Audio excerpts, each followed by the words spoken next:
नमस्कार, उत्तराखंड समाचार में आपका स्वागत है। मैं रेणु प्रीति पंत। सबसे पहले मुख्य समाचार।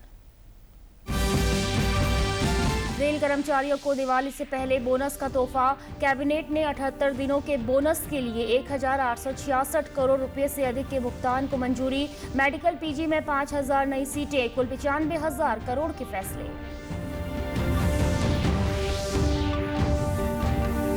उत्तराखंड अधीनस्थ सेवा चयन आयोग के पेपर लीक मामले की होगी एसआईटी जांच। रिटायर्ड जज की निगरानी में 1 महीने में रिपोर्ट सौंपेगी जांच टीम। मुख्यमंत्री बोले, नहीं बख्शे जाएंगे दोषी।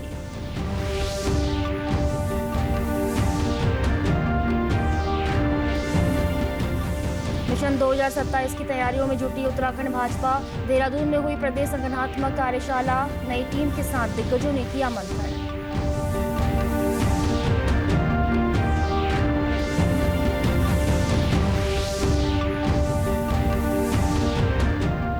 सेवा पखवाड़े के तहत प्रदेश भर में कार्यक्रमों का आयोजन। टिहरी और कोटद्वार में चलाए गए स्वच्छता अभियान। काशीपुर और चमोली में लगाए गए स्वास्थ्य शिविर।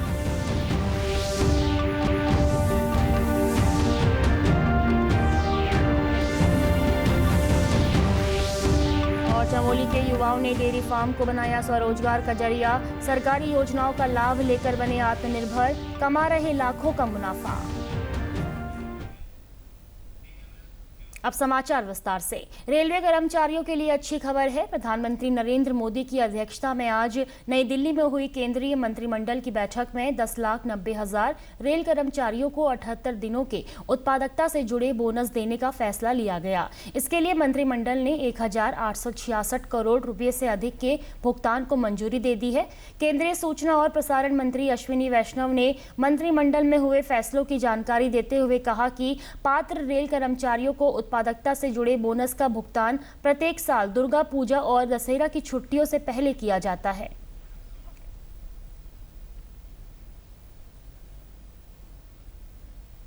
रेलवे के कर्मचारियों के लिए बहुत बड़ी ये खुशखबरी है। प्रोडक्टिविटी लिंक्ड बोनस अप्रूव किया गया आज कैबिनेट में। माननीय प्रधानमंत्री जी ने 78 डेज का 1866 करोड़ रुपीस का बोनस रेलवे के सभी कर्मचारियों को दिया जाएगा। करीब 10,90,000 कर्मचारी हैं जिनको इसका बेनिफिट मिलेगा। 10,90,000 कर्मचारियों को इसका बेनिफिट मिलेगा रेलवे का। और रेलवे में बहुत अभी रिसेंट टाइम्स में कार्गो बढ़ के 1.6 बिलियन टन पे हुआ है, जो कि यूएस और रशिया और यूरोप से बढ़ के नंबर 2 पे भारत की रेलवे भारत ऑलरेडी नंबर 2 पे पहुंच गया है by doing all these reforms and improving the capacity of railways. सूचना और प्रसारण मंत्री ने बताया कि कुल करीब 95,000 करोड़ रुपए के फैसले आज केंद्रीय मंत्रिमंडल की बैठक में हुए हैं। ये फैसले railway, highway, ship building, medical education में सीटों की संख्या में वृद्धि समेत विभिन्न सेक्टर को कवर करते हैं। मेडिकल कॉलेजों में 5,000 नई पोस्ट ग्रेजुएट सीटों का अनुमोदन भी मंत्रिमंडल ने किया है। पाएंगे पावरपॉइंट पे नहीं है, ज़ोहो पे बना है। जैसा 2 दिन पहले से काम चालू किया था इसमें। साथियों, आज माननीय प्रधानमंत्री जी ने बहुत ही ऐतिहासिक फैसले लिए हैं। उन फैसलों पे आता हूं मैं। करीब 95,000 करोड़ रुपीस के टोटल फैसले आज के कैबिनेट मीटिंग में हुए हैं। कई सेक्टर्स को कवर करते हैं ये फैसले। रेलवे, हाईवे, रेलवे के बोनस का विषय है। शिप बिल्डिंग बहुत बड़ा रिफॉर्म है। शिप बिल्डिंग में मेजर रिफॉर्म है, डिटेल में आपको बताऊंगा। हमारी ह्यूमन रिसोर्स जो रिसर्च एंड डेवलपमेंट एक्टिविटीज़ के लिए, रिसर्च एक्टिविटीज़ के लिए फेलोशिप का प्रोग्राम और मेडिकल एजुकेशन में नंबर ऑफ सीट्स को बढ़ाना। ओवरऑल बहुत बड़े फैसले लिए गए। एक एक करके आता हूँ। सबसे पहले हमारे रेलवे का बख्तियारपुर राजगीर तिलैया लाइन है, इसकी डबलिंग का फैसला लिया गया है। आप इस प्रोजेक्ट को अगर देखें, 4 बड़े जो हमारे सांस्कृतिक क्षेत्र हैं, राजगीर, नालंदा, पावापुरी, बोध गया जी मिला के ये बहुत ही इम्पोर्टेंट एक लाइन बनती है। ये लाइन अभी तक सिंगल लाइन थी, तो सिंगल लाइन के कारण इसकी लिमिटेड कैपेसिटी थी और डबल हो जाने से इसकी कैपेसिटी सब्सटेंशियली बढ़ जाएगी और सब्सटेंशियली बढ़ने से कई नई गाड़ियां चला पाएंगे और इसमें बिहार में काफ़ी एक बड़ा जो पटना और गया जी की कनेक्टिविटी का एक बड़ा माध्यम ये बनेगा और नीचे झारखंड के साथ कनेक्टिविटी का भी इसमें बहुत बड़ा माध्यम बनता है। उत्तराखंड अधीनस्थ सेवा चयन आयोग की 21 सितंबर को आयोजित भर्ती परीक्षा के पेपर लीक कांड में गंभीर आरोपों के बाद सरकार ने बड़ा फैसला लिया है। इस मामले की जांच उत्तराखंड हाईकोर्ट के सेवानिवृत्त न्यायाधीश की निगरानी में कराया जाएगा। जांच की अवधि 1 माह निर्धारित की गई है और इस दौरान परीक्षा से संबंधित सभी आंसर शीट सील कर दी जाएंगी। प्रदेश मुख्य सचिव आनंद वर्धन ने पुलिस महानिदेशक दीपम सेठ की मौजूदगी में पत्रकारों को यह जानकारी देते हुए कहा कि इसके लिए SIT का गठन किया गया है।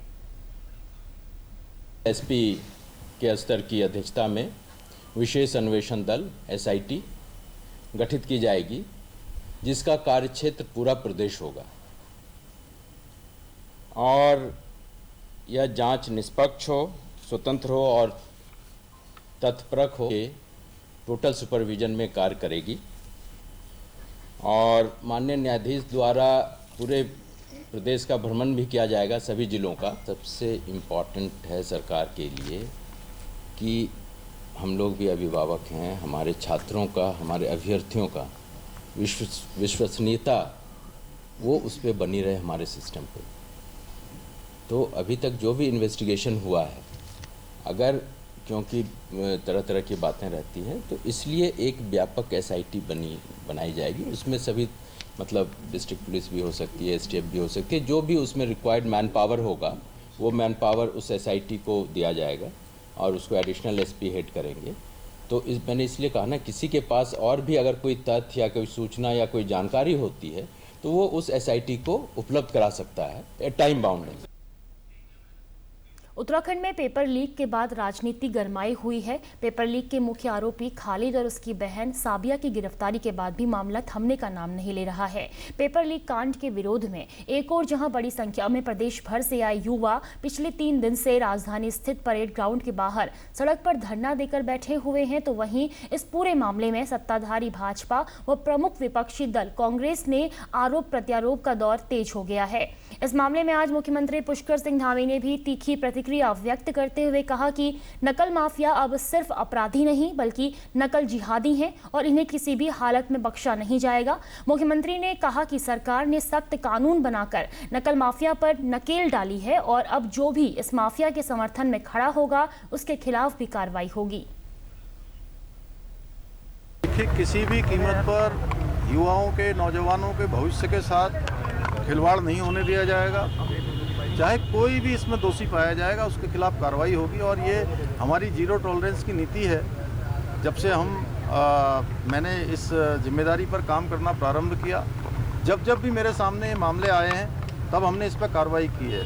100 से ज़्यादा नकल माफिया पहले ही जेल के सलाखों के पीछे जा चुके हैं। अभी इस पर कार्रवाई चल रही है। एक आरोपी इसमें पकड़ा गया है और उसकी पूरी जांच हो रही है। सारी एजेंसियां जांच कर रही है। जांच के बाद छात्रों के हित में वो सभी निर्णय लिए जाएंगे जो जरूरी हों।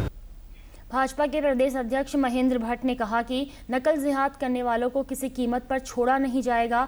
युवाओं का भविष्य सुरक्षित रखना सरकार की प्राथमिकता है। वहीं भाजपा के प्रदेश प्रभारी दुष्यंत गौतम ने कहा कि यह युवाओं की सरकार है और मुख्यमंत्री से लेकर प्रधानमंत्री तक सबकी नजर इस मुद्दे पर है। माफिया के खिलाफ कार्रवाई जारी रहेगी और सिस्टम को पूरी तरह से पारदर्शी बनाया जाएगा। नकल जिहाद आज देश दिल्ली के अपने हमारे मुख्यमंत्री उत्तराखंड के बड़े कड़े कदम उन्होंने उठाए हैं और मुझे लगता है कि आने वाले समय में जो षड्यंत्रकारी लोग हैं, जो ऐसे व्यवसाय में जुड़े हुए हैं, जो अल्प समय के अंदर ज़्यादा पैसा कमाना चाहते हैं, तो लोगों के भविष्य के साथ खिलवाड़ करते हैं, उनको बख्शा नहीं जाएगा। दूसरी ओर कांग्रेस के वरिष्ठ प्रदेश उपाध्यक्ष सूर्यकांत धस्माना ने कहा कि युवाओं के भविष्य से जुड़े इतने संवेदनशील विषय को गंभीरता से लिया जाना चाहिए। सेंटर में 3 कमरे ऐसे थे जहां जैमर नहीं लगा हुआ था, उनसे ये पेपर लीक हुआ है।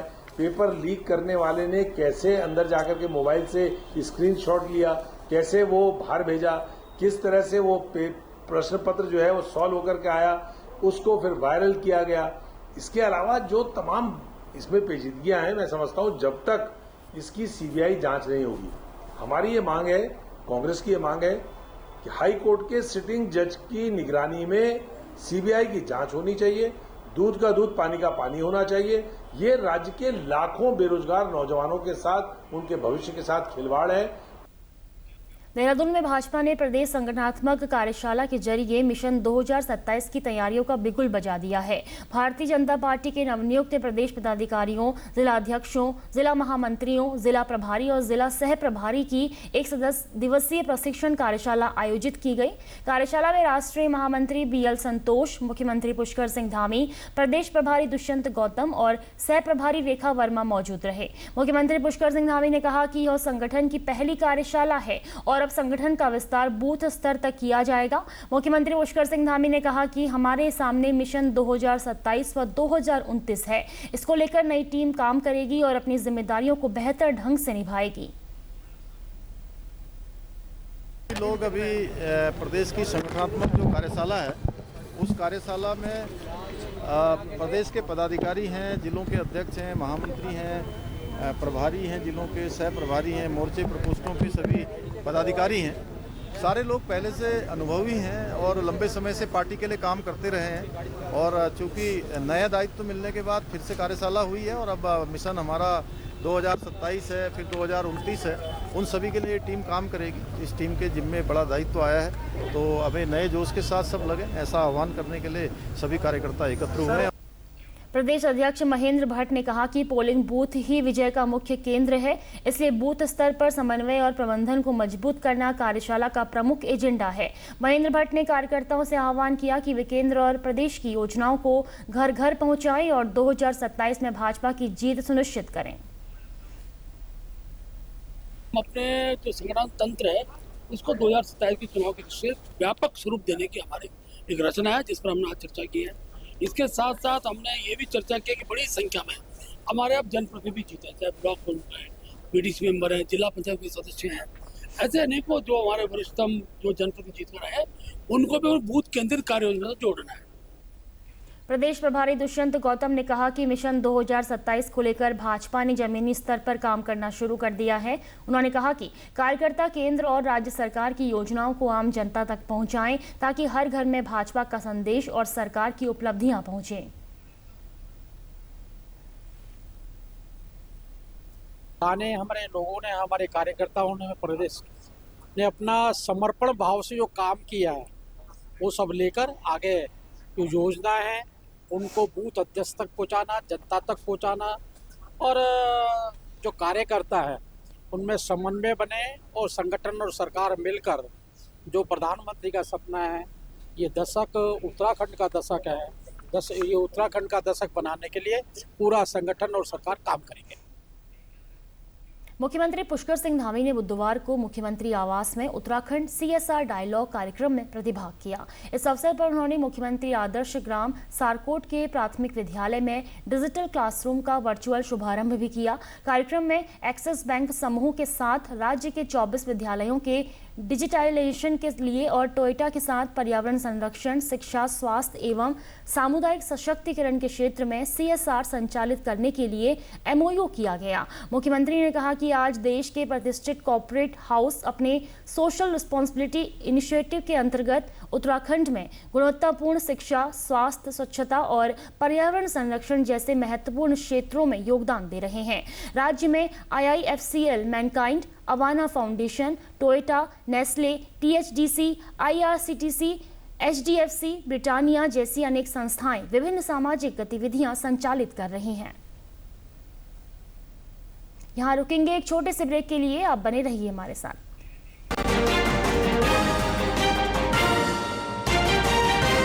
तीनों कॉलेज में डोंट वरी, फीस तो देखो। क्या हाल है? क्या हुआ? हाँ, फीस की टेंशन। राहुल का बैंक अकाउंट तो है ही, रास्ता क्लियर। बैंक से जरूरत भर के हिसाब से स्टूडेंट एजुकेशन लोन इजीली मिलेगा और उसमें भी 4 लाख रुपए तक, नो कोलैटरल। वो कहाँ है? मिठाई। RBI कहता है करो से ही शुरुआत, बनो फाइनेंशियली स्मार्ट।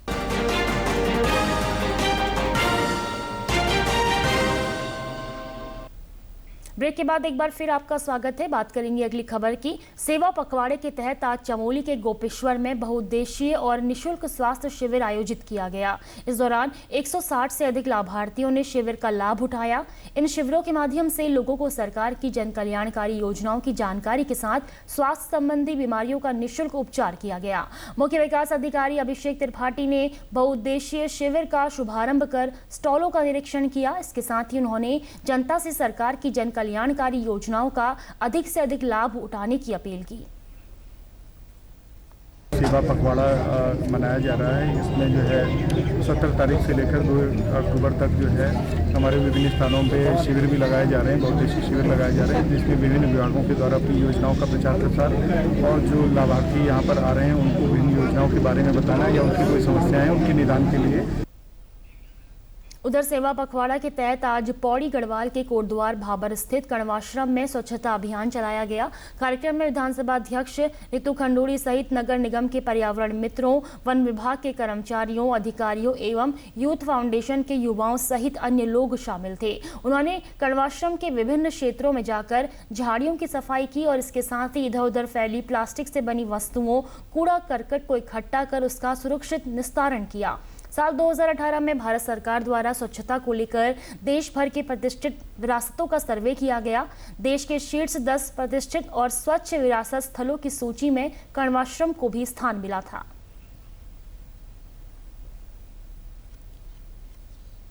सेवा पखवाड़ा के तहत हम लोग आज यहाँ कण्व आश्रम पहुँचे हैं, स्वच्छता के लिए पहुँचे हैं। इसमें वन विभाग है, कोटद्वार का नगर निगम है और कर्नल कोठियाल का जो यूथ फाउंडेशन है जो कि यहाँ रावत जी चलाते हैं, उनके बच्चे जो अभी ट्रेनिंग ले रहे हैं भर्ती होने के लिए, वो सब यहाँ पर पहुँचे हैं। हम लोगों का आज ये निर्णय था कि यहाँ पर क्योंकि बरसात के बाद बहुत झाड़ी उग गई है, काई लग गई है, तो उसकी सफाई की जाए और रास्ते फिर से पर्यटकों के लिए सुविधाजनक बनाए जाएं। इसी के तहत आज हम सब यहाँ पहुँचे हैं सफाई के अभियान में। इस मौके पर लैंसडाउन वन प्रभाग के प्रभागी वन अधिकारी जीवन मोहन देगाड़े ने कहा कि आज सुबह सेवा पखवाड़ा कार्यक्रम के अंतर्गत कण्वाश्रम में सफाई अभियान चलाया गया। आने वाले समय में इसकी लीज बढ़ाई जा सकती है ताकि आश्रम का पुनरुद्धार हो सके। यहाँ पे हमने साफ सफाई और झाड़ी कटान का किया है, तो यहाँ पे माननीय विधानसभा अध्यक्ष मैडम आ गए हैं और हम सब ने सफाई और झाड़ी कटान का भी काम किया है। वहीं सेवा पर्व के तहत नई टिहरी में भी जिलाधिकारी नीतिका खंडेलवाल और नगरपालिका अध्यक्ष मोहन सिंह रावत की अगुवाई में सफाई अभियान चलाया गया। जिलाधिकारी ने बताया कि इस अभियान के तहत शिविरों के माध्यम से सरकार द्वारा संचालित जन कल्याणकारी योजनाओं की जानकारी दी जा रही है। तो यहाँ देखा कि बहुत जगह गंदगी लोगों ने काफ़ी फैलाई हुई है, नालियाँ जो हैं वो काफ़ी चोक्ड हैं, तो उसमें लोगों के साथ भी एक अच्छा डायलॉग भी हुआ कि कैसे वो लोग साफ रखें। दूसरी एक अच्छी चीज़ लेकिन यहाँ जो पॉजिटिव देखी गई कि जो टिनशेड में लोग रह रहे हैं वो अपने कूड़े को सेग्रीगेट कर रहे हैं। तो यहाँ महिलाओं को मैंने देखा कि वो अलग अलग बाल्टियों में कूड़े को सेग्रीगेट कर रही हैं, परंतु हाँ उनकी एक्सपेक्टेशन यही है कि जब हम सेग्रीगेट करके दे रहे हैं वो आगे भी पूरा सेग्रीगेटेड ही जाए। तो उस पर पूरी नगर पालिका के साथ आज पूरी सफाई अभियान करा गया, देखा गया। नगरपालिका अध्यक्ष मोहन सिंह रावत ने बताया कि उनका उद्देश्य नई टिहरी को स्वच्छता में प्रथम स्थान पर लाना है, जिसमें जिला प्रशासन का पूरा सहयोग मिल रहा है।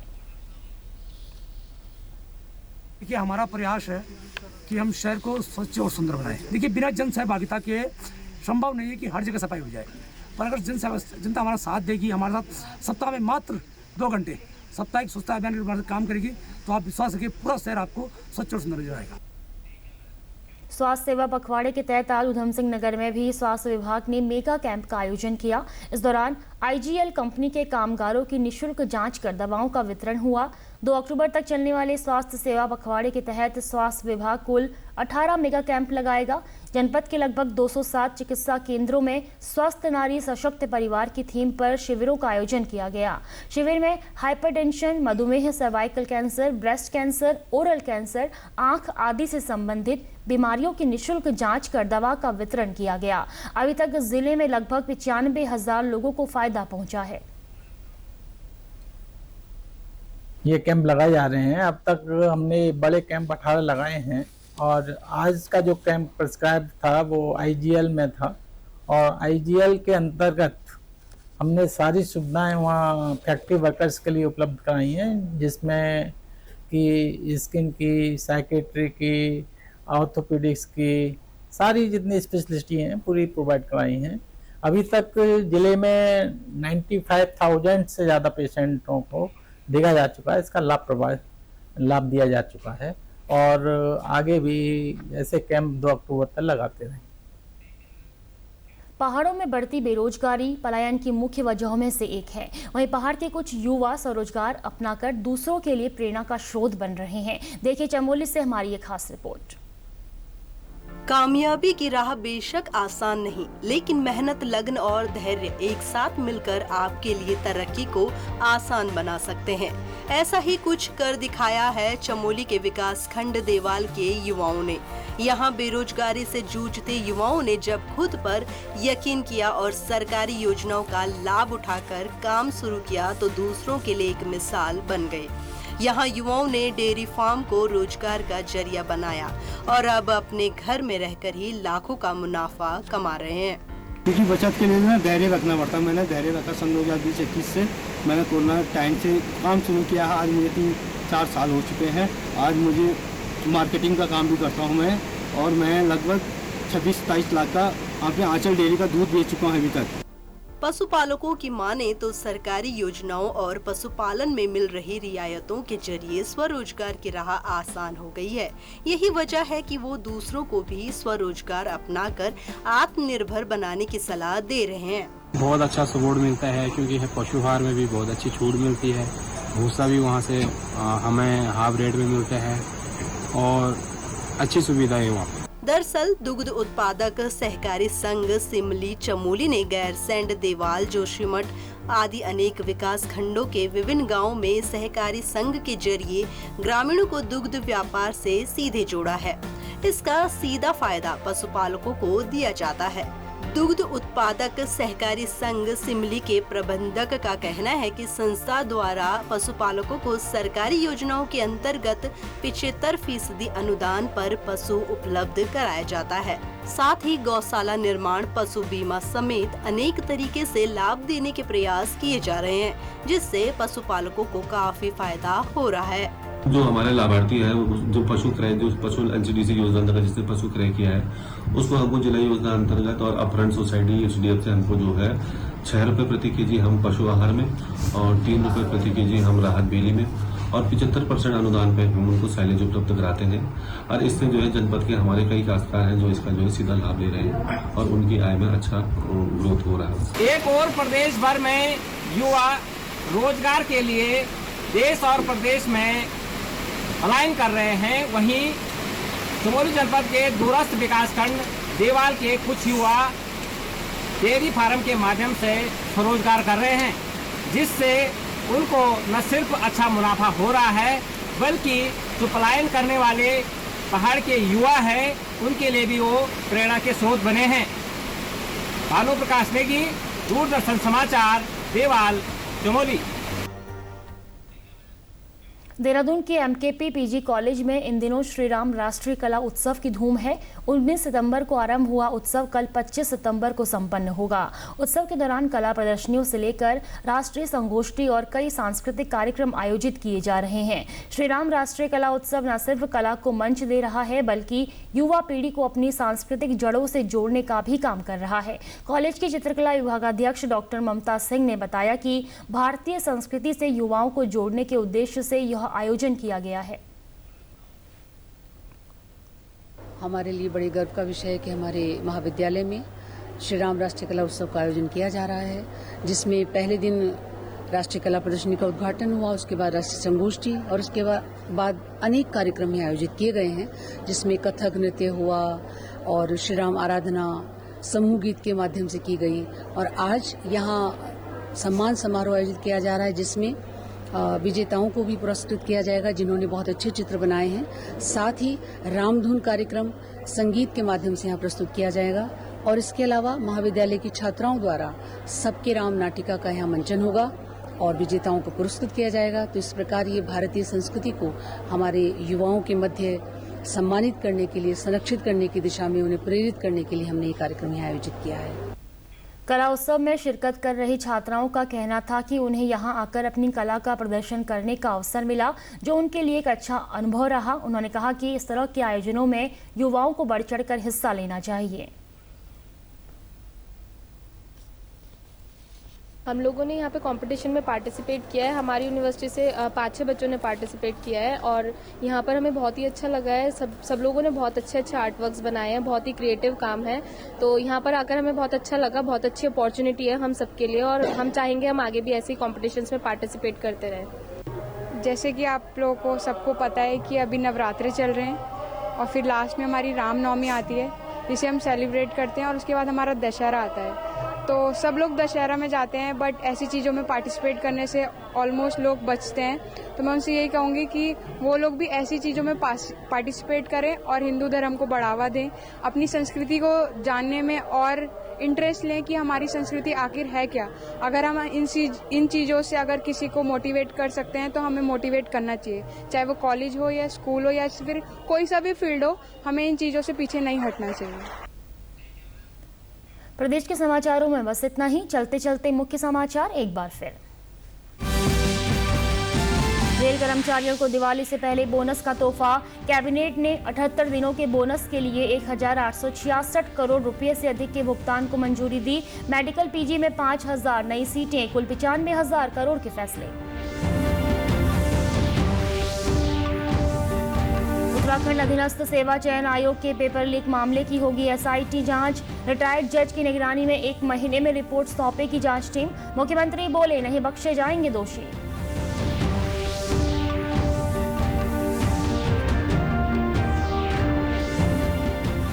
मिशन 2027 की तैयारियों में जुटी उत्तराखंड भाजपा। देहरादून में हुई प्रदेश संगठनात्मक कार्यशाला, नई टीम के साथ दिग्गजों ने किया मंथन।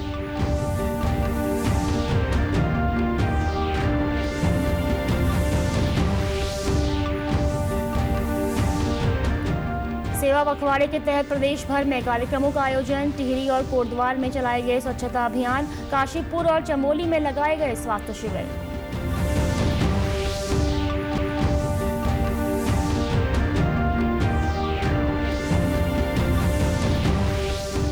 और चमोली के युवाओं ने डेयरी फार्म को बनाया स्वरोजगार का जरिया। सरकारी योजनाओं का लाभ लेकर बने आत्मनिर्भर, कमा रहे लाखों का मुनाफा। प्रदेश से जुड़ी अपडेट्स के लिए आप हमसे सोशल मीडिया के माध्यम से भी जुड़ सकते हैं। हमारा एक्स हैंडल है DDNews_देहरादून। हमारा फेसबुक पेज है DD News उत्तराखंड। हमारे YouTube channel DD News Uttarakhand को आप सब्सक्राइब करें और हमारे Instagram page DD News Uttarakhand को भी फॉलो करें। नमस्कार।